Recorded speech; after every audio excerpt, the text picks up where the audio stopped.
Toma o seu lugar. Você deve estar sentindo falta dos nossos pastores. Eles estão em São Miguel do Iguaçu com o Bispo Zeon e a Bispa Vanessa. Vocês sabem que estamos acompanhando a igreja deles lá e tem sido um tempo precioso.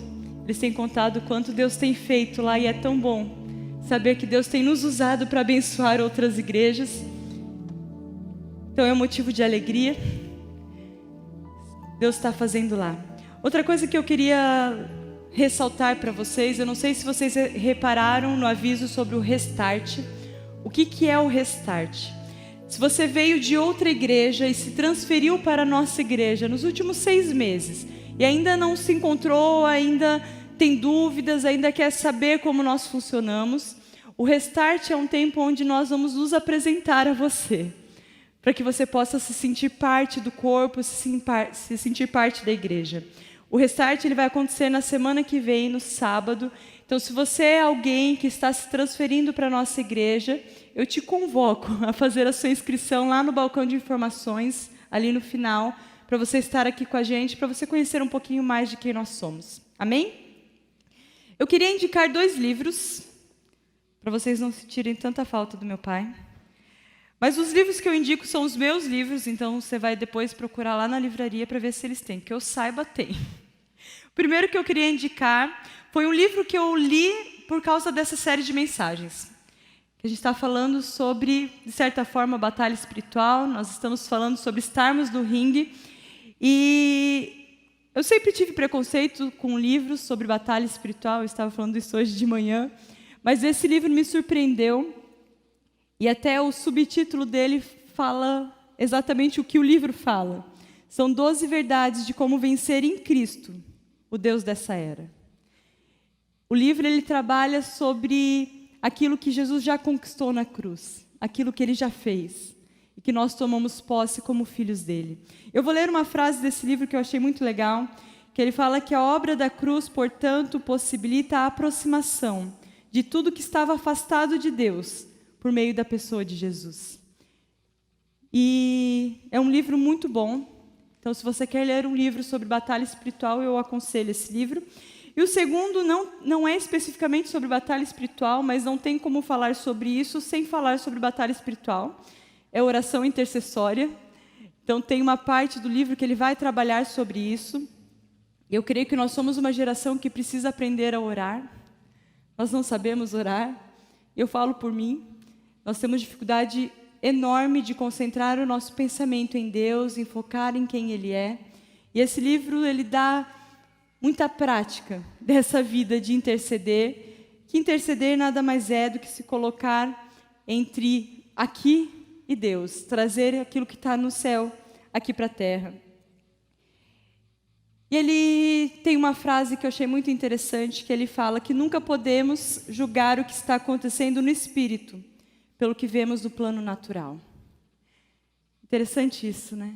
Muitas vezes nós estamos em batalha espiritual e queremos julgar por aquilo que está acontecendo no natural. Mas existem coisas que só podem ser julgadas espiritualmente. É só em Deus que você vai vencer algumas batalhas da sua vida, algumas batalhas da sua história. Então, 2 livros muito bons. Oração Intercessória, de Dutschitz, e Princípios da Batalha Espiritual, Fábio Coelho. Vamos lá. Estamos no último tema desse mês e hoje nós vamos falar sobre mais que vencedores. Eu acho que esse é um dos temas mais legais, né? O mais legal de entrar no ringue é saber que você vai vencer. Difícil é saber que tu pode levar uma rasteira, mas saber que você já é mais que vencedor, essa é uma das coisas mais incríveis de se entrar no ringue. Romanos 8:37, Paulo ele fala assim, olha, mas em todas essas coisas somos mais que vencedores por meio daquele que nos amou. Ele não fala nós seremos mais que vencedores, vocês podem ser mais que vencedores, ele fala que nós somos mais que vencedores. É algo que é constante, que não sofre variação, não sofre mudança, você é mais que vencedor. Mas em João 16:33, Jesus fala para os seus discípulos, ele disse essas coisas para que em mim vocês tenham paz, porque neste mundo vocês terão aflições. Contudo, tenham ânimo, eu já venci o mundo. É interessante porque por mais que ser mais que vencedor é uma realidade no céu, muitas vezes, no nosso olhar humano, ainda não é real. Quando nós olhamos para as aflições que nós estamos passando, quando nós olhamos para os perrengues que a vida nos traz, ser mais que vencedor parece algo muito distante. Quando as coisas começam a ficar difíceis, é difícil reconhecer isso em Deus. Mas é interessante porque se a gente for ler realmente o texto de Romanos, ele fala em todas estas coisas. O que são estas coisas? Uma das coisas que eu aprendi com os meus pais desde pequena é que não tem como você tirar o texto do contexto, porque isso é pretexto para heresia. E muitas vezes eu ouvi esse texto, mas em todas as coisas somos mais que vencedores, e eu pensava, não vou passar por dificuldade nenhuma, está tudo certo, porque nele eu sou mais que vencedores. Mas é interessante que em Romanos, se você ler ali, então a partir do versículo 35, ele vai dizer quais são as coisas que você vai passar e será mais que vencedor. Ele fala, quem nos separará do amor de Cristo? Será tribulação, angústia, perseguição, fome, nudez, ou perigo ou espada? Como está escrito, por amor de ti enfrentamos a morte todos os dias e somos considerados como ovelha, destinados a matadouro. Então Paulo, ele não estava falando sobre ser mais que vencedor no sentido que às vezes a gente lê a Bíblia de que todas as coisas cooperam para que o meu umbigo saia bem. Não é sobre isso que Paulo está falando. Ele está falando que mesmo passando por dificuldades, mesmo estando em situações difíceis, mesmo nessas coisas, somos mais que vencedores. E ele enumera algumas coisas que eu olho para a nossa realidade hoje não são reais. Não são coisas que nós passamos todos os dias. Ele fala sobre tribulação, angústia, perseguição, fome, nudez, perigo, espada, e enfrentar a morte todos os dias. Mas é porque também às vezes a gente talvez exigente demais com nós mesmos. Quantas situações difíceis nós passamos. E às vezes você pode olhar para o problema do seu irmão e falar assim, não, mas o problema dele não é tão grande assim. Mas é porque não está em você. Eu estava me lembrando agora de uma frasezinha que eu vi no Instagram, de uma menina perguntando para a mãe, mãe, o que significa ser uma geração mimimi? E a mãe responde que é uma dor no outro que você não sente. E muitas vezes nós falamos que as pessoas estão mimimi, estão sofrendo por bobeira, porque não é uma dor que eu estou sentindo, mas é uma dor que ela está sentindo. Jesus falou que no mundo onde nós vivemos aqui, nós passaríamos por tempos difíceis. Aconteceriam situações, aconteceriam circunstâncias que nós teríamos que enfrentar, que muitas vezes abalaria a nossa fé. Sabe aqueles dias que você acorda, parece aquela coisa de filme, céu nublado. Parece que tudo que você fala atravessado. Situações difíceis. Você vai passar. E se alguém disse que não para você, mentiu, porque você vai passar. Vai ter dias difíceis. Vai ter dias que você vai olhar e vai falar assim, meu Deus, por que eu estou passando por tudo isso?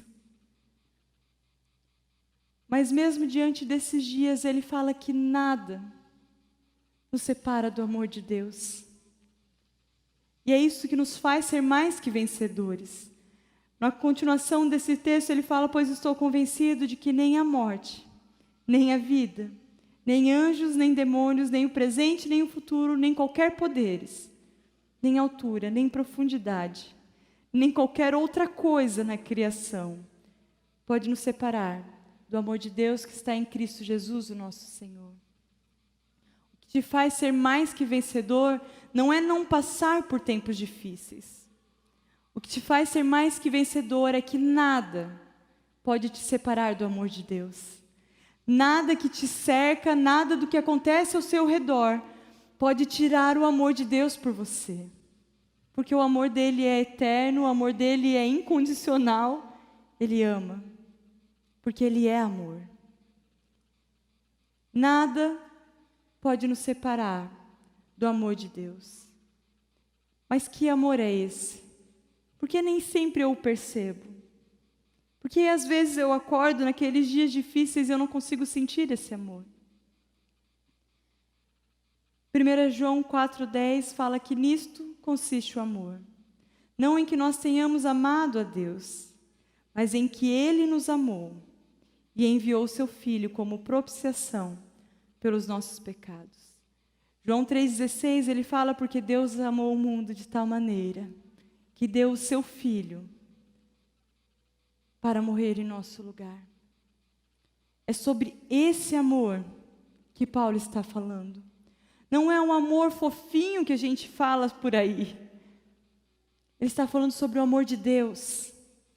O amor de Deus que era tão grande que mesmo quando nós não merecíamos, Ele entregou o seu Filho por mim e por você. Porque Ele amou demais o mundo. Porque Ele amou demais você. Mesmo quando você não merecia. E mesmo você ainda não merecendo. Ele o ama profundamente. E por isso que Ele entregou o seu Filho. Porque Ele queria ter um relacionamento com você. Então Ele envia Jesus e o Jesus constrói uma ponte entre o homem e Deus. Aqueles que não tinham mais acesso a Deus, aqueles que não eram mais imagem e semelhança de Deus, porque foram condenados por causa do pecado, por causa do sacrifício de Jesus, nós podemos nos conectar de novo a Deus. Ter acesso a Ele. Mas tantas vezes nós não usufruímos desse amor. Eu creio que é porque muitas vezes nós não entendemos esse amor. Nós achamos que o amor de Deus tem a ver com ter uma vida próspera, tem a ver com eu ser abençoado em tudo que eu faço. Na verdade, nós achamos que é Deus abençoando aquilo que eu já fiz. Mas o amor de Deus não tem a ver com aquilo que o mundo diz que é amor. O amor de Deus tem a ver com restaurar aquilo que você foi criado para ser. Você foi criado para ser imagem e semelhança de quem Ele é. Para ter um relacionamento com Ele. Foi para isso que Ele te criou. Desde o princípio, em Adão e Eva, Ele criou o homem para ser a sua imagem e sua semelhança. Para que o homem tivesse um relacionamento com Ele. E para isso Ele envia Jesus. Para que a gente volte a ter um relacionamento com Ele. Andar como Ele andou. É interessante, Paulo, em Filipenses 4, ele diz que aprendeu o segredo de viver contente em toda e qualquer circunstância. Seja tendo fome, seja tendo muito. Em todas as circunstâncias. Ele aprendeu o segredo. Eu fico pensando, qual que foi o segredo que ele aprendeu? De certa forma, Romanos nos dá essa resposta. Nada pode nos separar do amor de Deus. O segredo de viver, então, uma vida contente, uma vida de contentamento, é descobrir que não tem mais a ver com as coisas desse mundo, mas tem a ver com quem Ele é e com quem eu sou nele. Mas é tão difícil romper com a nossa natureza terrena. É tão difícil quebrar essas coisas que nos apegam a esse mundo ainda. Porque quando a gente viu, a semana passou, E a gente nem teve relacionamento com Deus. Quando a gente viu, o dia acabou. E aquele que eu digo que é o primeiro, que é o meu Senhor e o meu Salvador, continuou lá para o dia seguinte.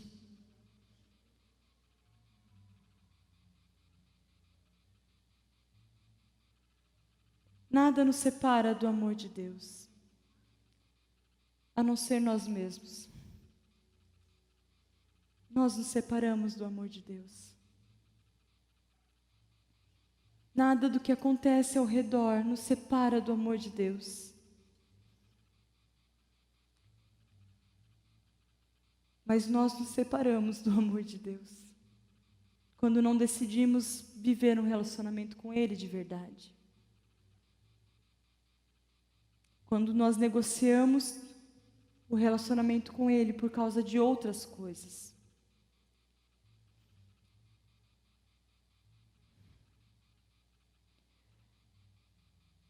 Quando eu preparava essa palavra, uma das coisas que Deus trouxe ao meu coração é que qualquer coisa em Deus, ou qualquer coisa por Deus, precisa ser feito por causa de amor. Porque se não for por causa do amor, não vale a pena. Nós falamos que nada nos separa do amor de Deus, porque o amor de Deus, ele é eterno, ele não muda.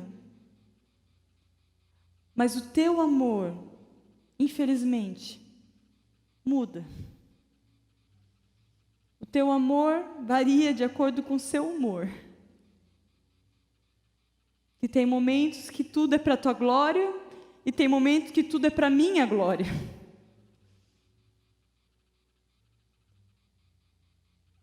Em Mateus 15, de 8 a 9, Jesus ele traz à memória um texto do Antigo Testamento, e ele está falando para os fariseus, ele fala: este povo me honra com os lábios, mas o seu coração está longe de mim. Em vão me adoram, seus ensinamentos não passam de regras ensinadas por homens. Quantas vezes nós estamos vivendo uma vida com Deus assim?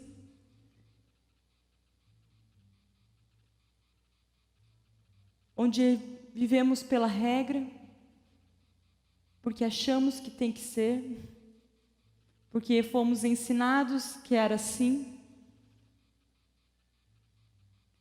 Mas é interessante que ele fala: em vão me adoram. Ou seja, se não for por amor, se o seu coração não estiver amando a Deus, nada do que você faz sentido. Nada do que você fizer vai valer. Se você ora sem amor, nem ore. Se você lê a Bíblia sem amor, não leia, porque é em vão.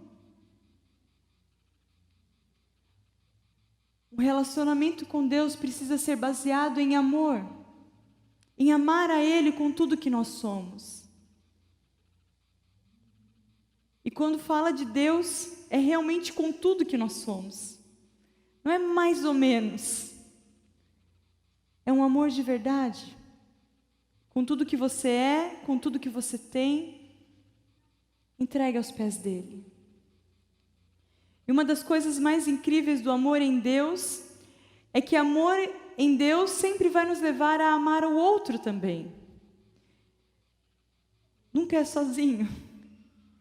1 João 4, de 11 a 12, ele fala: amados, visto que Deus assim nos amou, nós também devemos amar uns aos outros. Se amarmos uns aos outros, Deus permanece em nós, e o seu amor está aperfeiçoado em nós. Significa que o meu amor por Deus frutifica ou é expresso no meu amor pelos meus irmãos. Começa do meu amor por Deus, e esse amor aperfeiçoado em mim gera frutos de amor pelo meu irmão. E pelo fruto, a gente conhece a árvore. Então, se eu não dou frutos de amor pelo meu irmão, eu preciso rever se eu realmente amo a Deus. Mas começa sempre amando a Deus. Isso é uma das coisas que nós precisamos compreender. Não é somente amar ao meu irmão, é amar a Deus. E porque eu amo a Deus acima de todas as coisas, Ele começa a me transformar. E conforme Ele me transforma, conforme eu sou aperfeiçoado no seu amor, eu amo os meus irmãos. Porque se o caminho for inverso, vai dar problema. Se eu amo os meus irmãos, e porque eu amo os meus irmãos, eu amo a Deus, vai dar ruim. Por que que vai dar ruim? Porque se meu olhar está aqui, eu vou me decepcionar. E aí quando eu me decepcionar com os meus irmãos, eu vou deixar de amar a Deus. Começa com Deus, porque Deus não muda. Ele continua sendo sempre o mesmo. Então, amar a Deus significa colocar o meu coração num lugar que não vai mudar. E quando eu amo, Ele me transforma. E conforme Ele me transforma, eu amo os meus irmãos. E isso se torna um fluxo constante. Dentro de nós brotam rios de águas vivas, que vem dele, que flui do trono de Deus, passa por mim e jorra nos meus irmãos. Mas começa amando a Deus, frutifica no amor ao próximo. Mas não é qualquer tipo de amor. Segundo 1 Coríntios 13, 4, 7, eu acho que é a maior explicação do que é amor para Deus. Ele fala que o amor é paciente, o amor é bondoso, não inveja, não se vangloria, não se orgulha, não maltrata, não procura os seus interesses, não se ira facilmente, não guarda rancor. O amor não se alegra com a injustiça, mas se alegra com a verdade. Tudo sofre, tudo crê, tudo espera, tudo suporta. O amor nunca perece. É uma pequena lista sobre o que é o amor. Uma das coisas que é interessante, porque não é só uma dessas coisas, é todas essas coisas. Isso tudo é o amor. Ou seja, se alguma dessas coisas está falhando, precisa ser corrigido, porque o amor não está sendo perfeito. O amor é paciente. Sabe o que é ser paciente? Quando eu penso nos nossos dias, eu acho que nós não sabemos o que é ser paciente. Parece que todos nós nascemos de 7 meses. A gente não tem paciência de esperar as coisas acontecerem. Estamos sempre ansiosos. A doutora Vanessa deve estar ansiosa agora no momento. Amor é paciente. Ele espera a hora certa. Ele entende que existe a hora certa. Ele entende que ele precisa esperar acontecer. É paciente, e isso é uma característica do amor. Você é paciente com seus irmãos?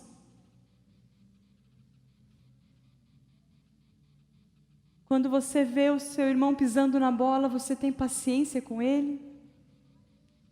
Ou você já estoura, chora e quer mandar ele pastar? O amor é paciente, de verdade. É engraçado porque quando eu falo sobre a nossa geração, eu li um livro um tempo atrás do Augusto Cury, que ele fala que nós somos a geração da síndrome do pensamento acelerado. Por causa do acúmulo de informações, nós não conseguimos ter paciência. Então nós estamos o tempo todo querendo as coisas para ontem. Nós não temos paciência de esperar nada. Hoje tudo é pelo celular, porque a gente não tem paciência de pegar fila em banco. E é muito engraçado, porque antes a gente pegava filas quilométricas. Hoje, se a gente vai no banco e tem 2 pessoas na nossa frente, a gente fica indignado, porque está uma fila enorme. Nós não temos paciência. Mas sabe, viver Jesus é contra a cultura. É diferente das coisas desse mundo. Viver Jesus é ser paciente. É ter paciência com seu irmão. É ter paciência que as coisas vão acontecer. Ser paciente. O amor, ele é bondoso. Extremamente bondoso. No Sermão do Monte, Jesus fala que nós devemos fazer para o outro aquilo que nós queremos que façam para nós mesmos. Essa não é a visão da Mary Kay. Caso alguém aqui tenha vendido Mary Kay, sabe que ela fala que essa é a visão da empresa dela. Não, isso é a palavra de Deus.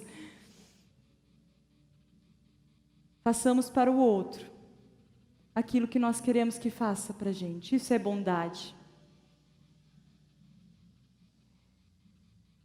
É dar o último pedaço, aquele mais gostoso. Não sei se vocês são que nem eu, mas eu geralmente deixo a melhor parte para o final, para eu acabar a comida com o gostinho da melhor parte. E eu lembro que no meu início do relacionamento com o Robson, ele sempre me pedia a última parte. Meu, aquilo me matava, daí porque eu era bem egoísta. Mas isso me ensinou a ser bondosa. Essa semana eu estava fazendo vitamina de banana para mim e para o Gabriel, que é só eu e ele que tomamos, o Robson e a Maia não gostam. E daí eu separei em 2 copos e tinha um que estava mais cheio. E a primeira coisa que eu pensei, eu falei, eu vou dar para o Gabriel porque eu sei que ele gosta. Porque o amor, ele é bondoso. O amor não negocia essas coisas. Ele quer agradar. O amor é bondoso a todo tempo. Não é por merecimento, não é porque alguém fez algo que merecia. É porque simplesmente é bom. Simplesmente faz. Deus não morreu ou não entregou o seu filho para morrer por você porque você merecia. Mas porque Ele é bom. Amor é bondoso. O amor não inveja. Ele não quer aquilo que é para os outros. Não fica invejando o carro que a pessoa chegou na igreja, ou o tênis que a pessoa está usando, ou a roupa que a pessoa achou muito legal e eu queria para mim também. O amor não inveja. Ou a posição que a pessoa alcançou. O amor não inveja. Ele não quer para si o que é dos outros. O amor não se vangloria. Não fica contando vantagem porque deu o copo com mais leite com banana para o filho. O amor não se vangloria. Ele não se acha porque ele foi bondoso. Ele não acha que está abafando porque ele está sendo mais legal do que os outros. O amor não se vangloria. Porque ele não faz para que ele receba algo. Ele só faz. O amor não se orgulha. Isso é difícil, né? Como eu falei, nós somos uma geração impaciente, nós também somos uma geração muito orgulhosa. Infelizmente. Nós somos uma geração que se acha dona da razão, que acha que ou eu estou certo ou você está errado. O amor não se orgulha. O amor é humilde. Ele se abre para que as coisas sejam resolvidas. Não se orgulha, não maltrata. Esse faz um pouco de sentido, né? O amor não maltrata. E eu fiquei pensando nesse ponto, por que ele falou isso? Por que ele colocou que o amor não maltrata? É meio óbvio, né? Mas às vezes nós pecamos nas coisas mais óbvias. O amor não maltrata. Tem um texto em Provérbios que fala: pais, não irritem os seus filhos. O amor não maltrata.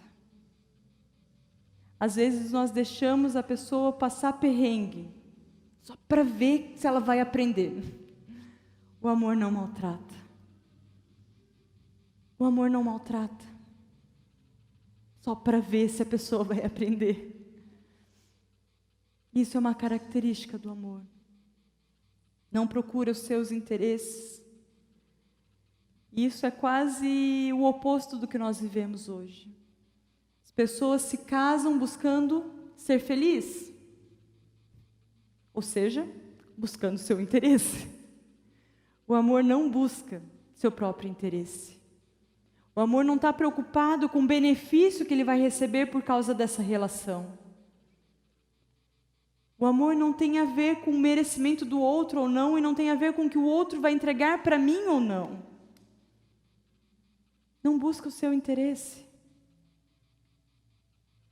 Não se ira facilmente. Esse aqui, pelo menos, ele foi mais legal, né? Ele não falou que não se ira, ele falou que não se ira facilmente. Porque eu entendo que se irar faz parte da nossa natureza. Jesus, quando ele viu os mercadores no templo, ele virou as mesas, ele ficou irado. Mas o texto fala sobre não se irar facilmente.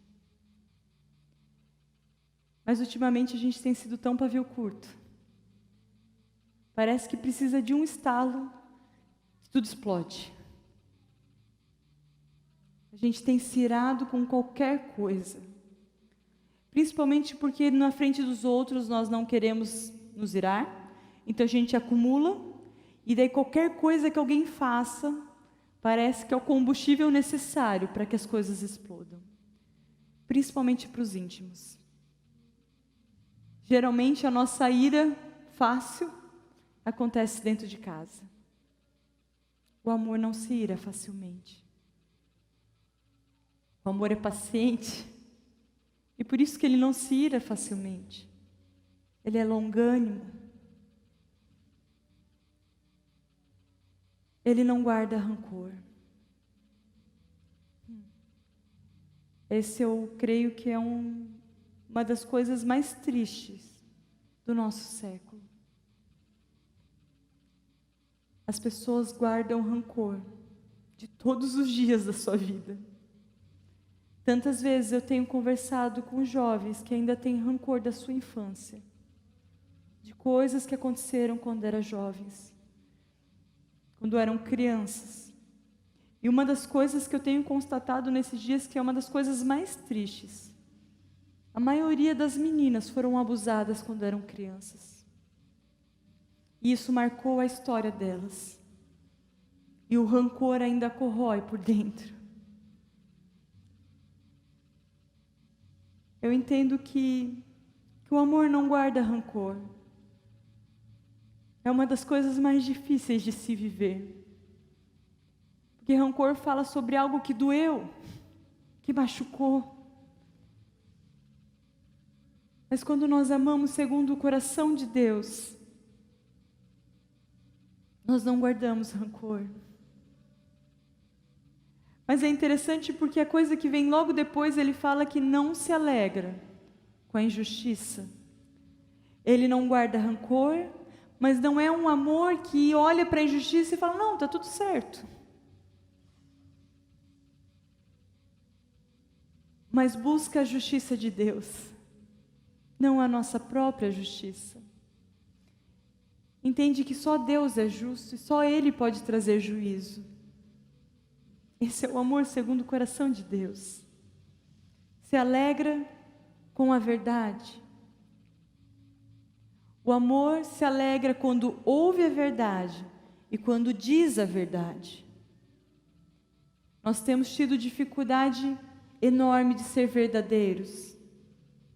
Você vê seu irmão fazendo um monte de besteira. E daí você olha, não, vamos orar por aquele irmão, porque ele está fazendo um monte de besteira. O amor se alegra com a verdade, tanto em receber a verdade, quanto em dar a verdade. E não é dar a verdade fantasiada, é dar a verdade de forma verdadeira. Uma das piores falas que dominou a igreja por muito tempo é que nós precisamos falar com amor. Não, você precisa falar por amor, mas com verdade. Você precisa falar porque você ama, com tudo que você tem e por isso que você fala. Mas você precisa ser extremamente verdadeiro naquilo que você está falando. Nós temos negociado a verdade que vem de Deus. E por isso não demonstramos amor. Tudo sofre. Quem quer sofrer tudo? O amor tudo sofre. Vai passar por dias difíceis, vai passar por situações que ele não quer. Mas se ama, tudo sofre. Tudo crê. Tudo espera. Tudo suporta. E nunca perece. O amor segundo o coração de Deus não se acaba, não se esgota. Por isso que Ele é o padrão. Porque o nosso amor é como a casa construída sobre areia. Vem a tempestade, leva embora. Porque não é constante. Ele sofre variação. Quando eu não estou bem, eu não amo como eu deveria amar. Quando alguém pisou no meu calo, eu não amo como eu deveria amar. Porque, infelizmente, o nosso amor ainda está de acordo com aquilo que nós queremos, achamos, com os nossos próprios interesses. Mas esse não é amor, segundo o coração de Deus. Não é segundo o padrão daquilo que Ele está estabelecendo. Mas se queremos ser mais que vencedores, precisamos aprender a amá-lo acima de todas as coisas. E amar ao meu irmão como a mim mesmo. Que quando eu encontrar este lugar, eu vou descobrir o segredo de viver contente em toda e qualquer circunstância. Porque não tem mais a ver com as coisas que eu quero para mim. Tem a ver com tanto que eu o amo. E aí as coisas desse mundo passam. Amar a Ele. Você pode estar olhando para isso e falando assim, tá, legal. Muito legal, eu quero ser esse negócio aí, mais que vencedor e tal. Mas que difícil, né? E é difícil, porque ainda a gente é bem humano. E tem coisas que a gente não conquista plenamente de cara. Existe um processo. E às vezes, por não conquistarmos tudo, nós jogamos fora tudo aquilo que nós já conquistamos. Porque a gente olha e não vê o padrão completo, a gente descarta tudo aquilo que Deus já fez. Paulo fala em Filipenses 3:12, ele fala, não que eu já tenha obtido tudo isso, ou eu tenha sido aperfeiçoado, mas prossigo para alcançá-lo, pois para isso também fui alcançado por Cristo Jesus.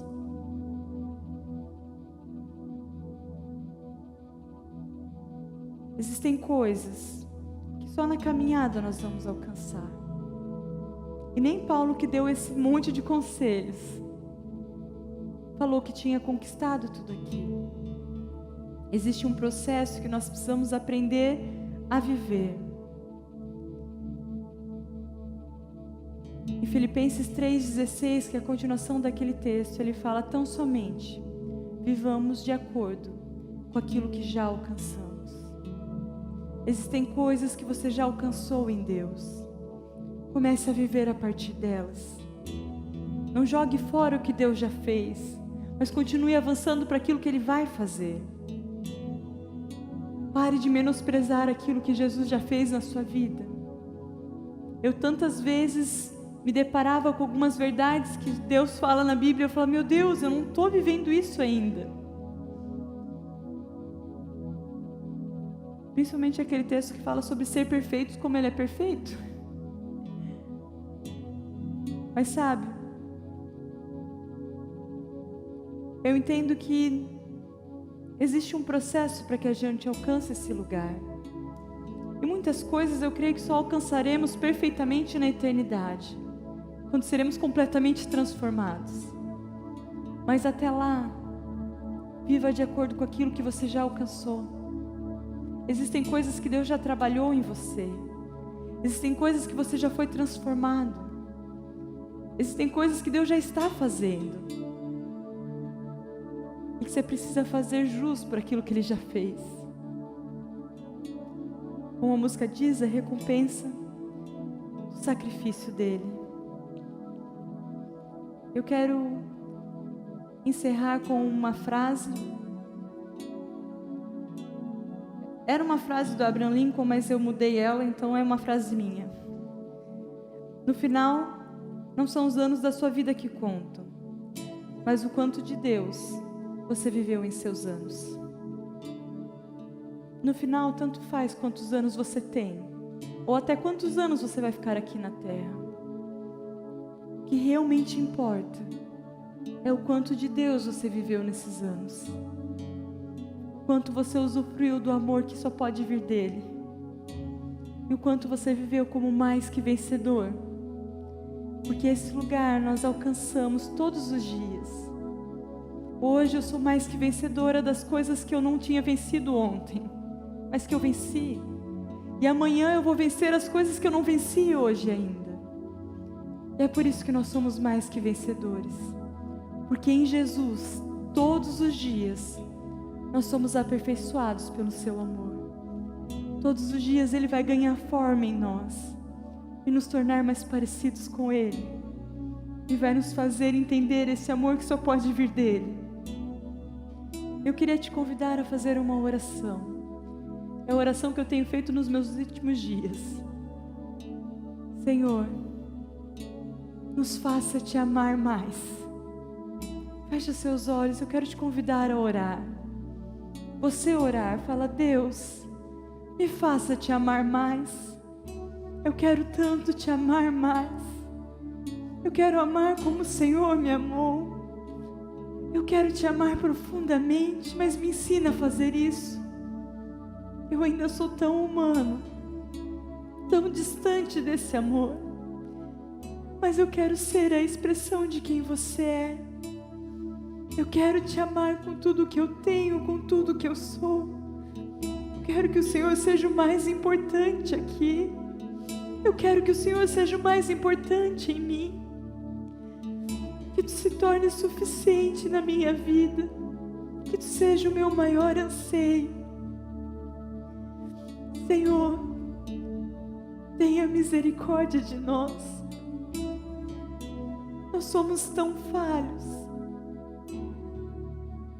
Mas Senhor, o Senhor é tão misericordioso. Nos ensina a te amar como o Senhor merece. Nos ensina a nos entregar completamente a Ti, para que o Senhor se torne o centro do nosso ser.